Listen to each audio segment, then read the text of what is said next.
I wanted to join the Navy in the summer of 1941, but I was too young. I was only 16, and they wouldn't take me. And you can understand, if you go to the movies, the news are all about the war. You listen to the radio, it's all about war. You pick up a newspaper, it's war, war, war. So it's only natural that you want to go out and fight for your country. So when Pearl Harbor was bombed, there was no excuse. I was 17 years old and I went.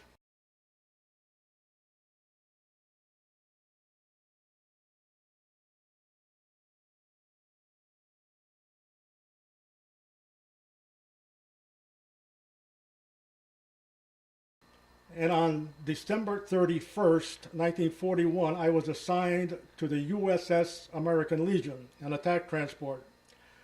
That ship became my home until November 1945, just shy of 4 years.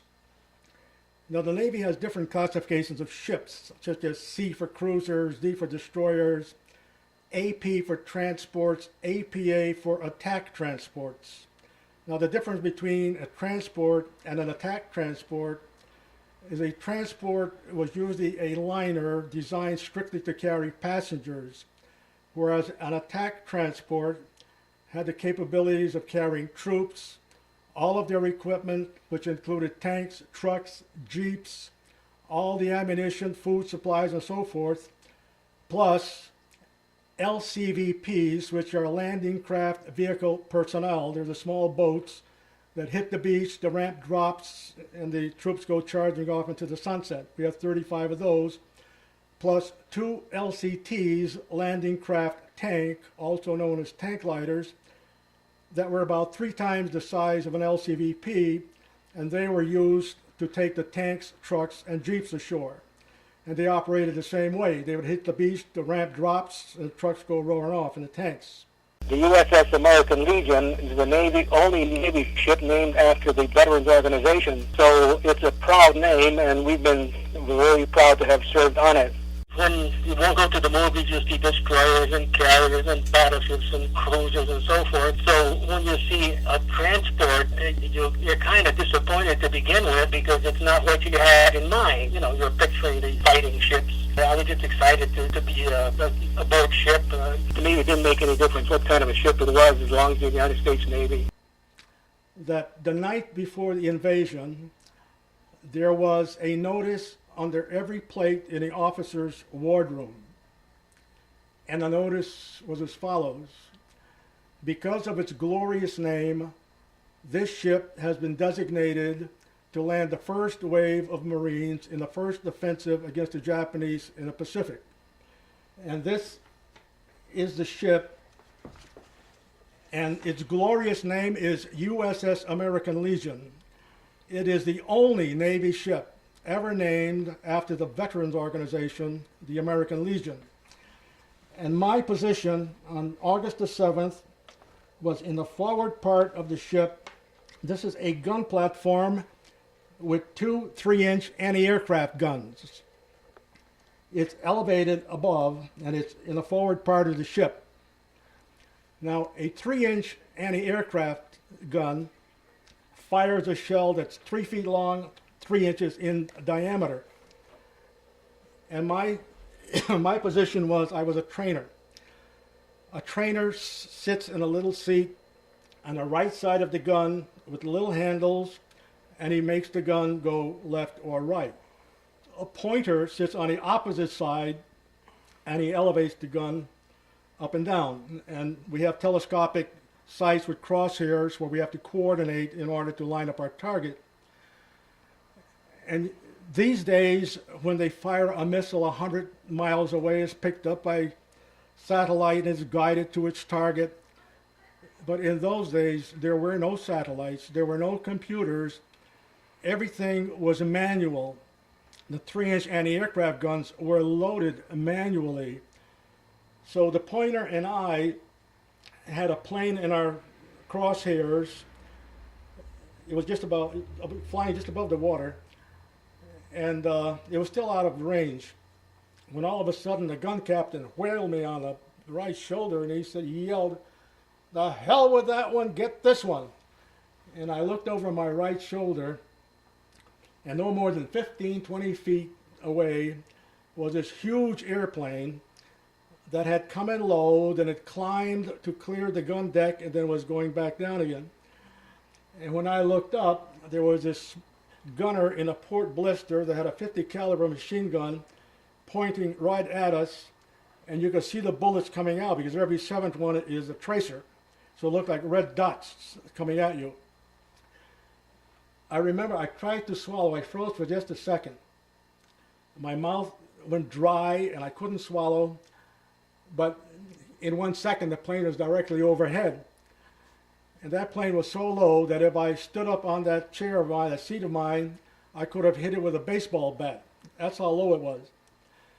So the plane went by us and dropped, and it was about 50 feet away when we put a shell into it, and it just blew up. There was no way we could miss. It was as big as a house and right in front of us. So during that attack, our ship was credited with shooting down 3 airplanes. In the plane that we shot down, 2 of the dead bodies were thrown up against the side of the ship, and the wake from the bow gently pushed them away. And one was face up and one was face down, and the one that was face down had a parachute with the rising sun on it. And members of the gun crew ran to the edge of the gun tub, and they're shaking their fists at these dead bodies and yelling at them and swearing at them. And everybody else, highly excited, walking around, slapping each other on their shoulders, congratulating everybody.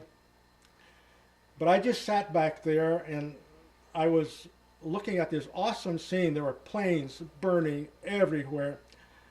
And the ocean reminded me of a checkerboard because the formation of the planes came in, that's the way they were shot down.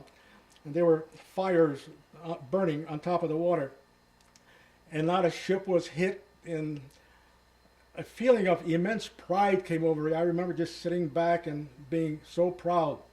Well, we had the privilege of going in either first wave or whatever wave they intended to go in.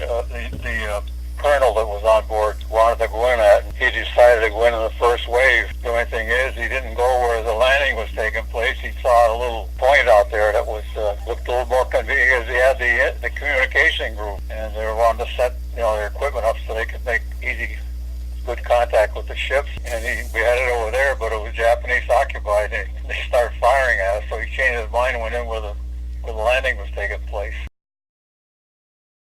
We went down to Springfield from about 18 miles away from home to sign up with the Marines. When we got to the Marine Corps office, they were closed for lunch, so there were 7 of us. So 6 of us went over to the Navy and signed up there, and one guy stayed and signed up for the Marines. So after about 3 months, we went back and relieved the Marines that we had dropped off originally. Of course, it wasn't the same Marines, but I had my boat up on the beach telling the Marines where to put their whatever they had, in the boat. And somebody jumped up on the bow and grabbed me from behind and started throwing me around. I said, what the hell? And it was a Marine, and of course he had a beard, all yellow jaundice, malaria and whatnot. So he was kind of about 40 pounds lighter than he was dropped off. And when I turned around, I saw it was the one guy that stayed to sign up with the Marines. The guy that had grabbed Eddie, his name was Eddie Morin. So I grabbed him, and we were jumping around on the bow, happy to see each other so far away from home and everything, and especially since we divided up. And so I grabbed him, we started dancing around on the bow of the boat. All the Marines were all hollering, go ahead and kiss him, we won't look. After Noumea, our assignment was reinforcing Guadalcanal. For the next 4 months, we were on what we called a milk run. We would go to Guadalcanal with reinforcements, go back to Noumea, load up with more troops, go back to Guadalcanal, back and forth, sometimes to Espiritu Santo, sometimes to the Fijis. And right after Guadalcanal, I transferred from the 1st Division to C Division. I became a signalman. So I was no longer on a 3-inch anti-aircraft gun. Now, unbeknownst to anybody, when the first wave lands, whether it's an invasion or reinforcement, there's a boatload of sailors that's included. And when the boatload of sailors hits the beach, they spread out and they guide the boats in, and when all the troops are unloaded and the supplies start coming in, they act as a working party unloading the boats. There's also a signalman and a radioman. A radioman carries a little black box, which is nothing more than a walkie-talkie. And all communication between ship and shore is visual. By visual, I mean flashing light Morse code or semaphore. Now, the signalman originally in the Guadalcanal invasion was injured, so I volunteered to take his place. So for the next year, I was the ship-to-shore signalman.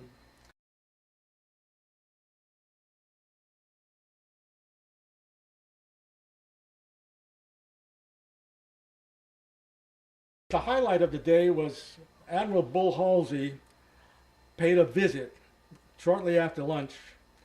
He flew in a PBY, which is a Navy seaplane. It's a very slow patrol boat. And he was escorted by 8 P-38 Lightning fighters, twin-tail fighters. And they were fast, so they were flying figure eights around his PBY. They looked like bees protecting the queen bee. And he landed, probably stayed 15 minutes, then he took off and left. And what a morale booster that was. Here the Commandant of the Pacific Fleet landing with enemy planes all around, unlike Doug MacArthur, who was in Australia fighting his war. Here the Navy man personally takes charge.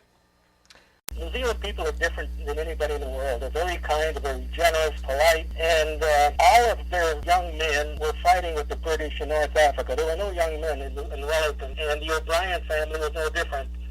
My girlfriend had a brother, and he was in North Africa. So they just adopted me. I mean, every time I had liberty, they'd wait for me, we'd have dinner together, and we were a family. And I just show up one day, and Mrs. O'Brien really read me off. I mean, just like a mother with any son. So, yeah, we were very close. It was a family. Yeah, you have to know the people. They're wonderful people down there.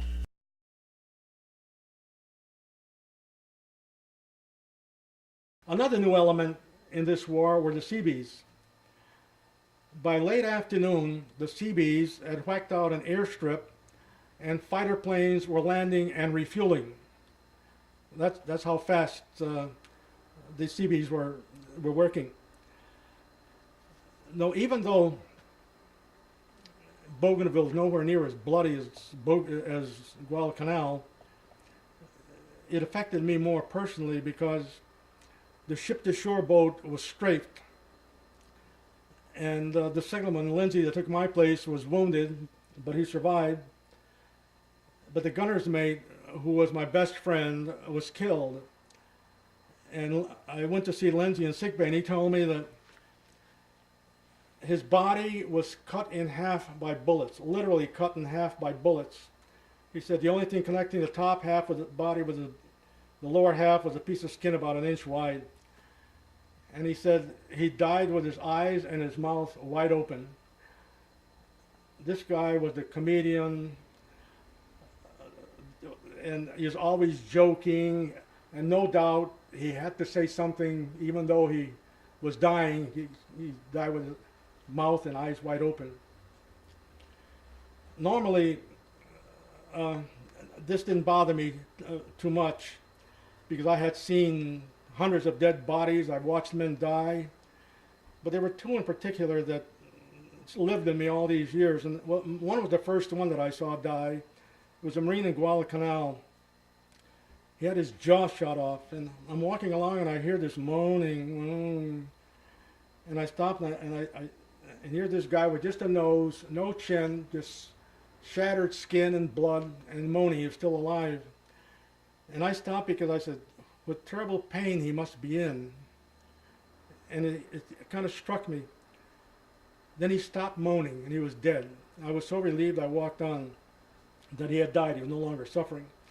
So this where my friend was killed, it affected me personally, and it hurt. I mean, when a friend of yours, a close friend, it does hurt.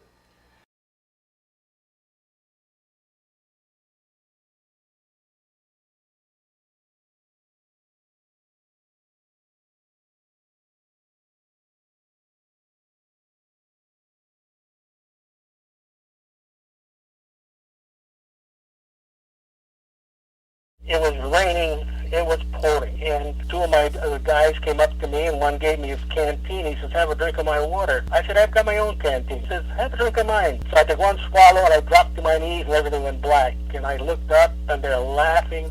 What was that? He said, sick bay alcohol, pure alcohol. So where'd you get that? Well, they were unloading a boat, and every case in a boat was labeled castor oil. Castor oil, it's either beer, Three Feathers whiskey, or alcohol. So the way they find out is they stumble, case falls on a rock, breaks open. That's how they find out what it is. So that night, it was raining so hard, they postponed the unloading till the rain stopped. So there were 25 sailors sitting in a circle in the rain and the mud. We're drinking orange juice and grapefruit juice laced with sick bay algae. Well, in a matter of time, I passed out. And when I came to, a Marine was carrying me. So I shook my head and I said, what the hell are you doing? And he said, oh, you're alive. I said, of course I'm alive. He said, quote, I'm driving this here tank and you was laying in the middle of the road. I thought you was dead and I didn't want to run you over, so I'm just throwing you off on a side. So I said, well, I'm not dead and you can put me down, which he did. So from the Fargo building, I was finally discharged and I was home a civilian after 4 years, 6 days, and an hour and a half. On August the 7th, 1984, we had a Navy Marine reunion, actually a reunion of all Guadalcanal veterans in Winter Haven, Florida. There were 10,000 veterans there, the airmen, sailors, Marines, everyone who participated in the invasion. And the ceremonies were held in a football stadium, and there were the prime ministers of Solomon Islands, of Australia, of New Zealand, of England, everybody making speeches. Well, of those 10,000 veterans, there were 130 from the USS American Legion. Well, we had such a great time that we decided to have an annual reunion, not with the Guadalcanal campaign, but with an individual, just our ship. And we did that for 22 straight years. And the last time we had an organized official Navy reunion, ships reunion, was 2 years ago, and we were down to 7 members. So we decided not to have any more ships reunions, so we joined up with an APA association. Other APAs were in the same boat, literally, that we were. Their membership was down. I mean, I'm 81 years old, and I'm the youngest. I'm just a kid compared to the others. The others are 85 to 89 that attend. So we joined up with the APA Association, and last year we were down to 4.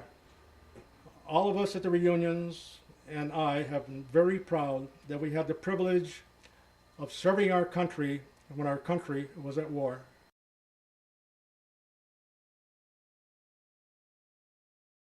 This flag was flying at the staff of the USS American Legion in 1942. The holes you see in it are original bullet holes after a strafing attack. It so happened I had the duty when it was my turn to strike the colors, and signalmen took the colors down and they put them back up. So I took the colors down, and when I saw the bullet holes in it, instead of destroying it like we're supposed to, I hid it. And after the war, I kind of smuggled it home as a souvenir.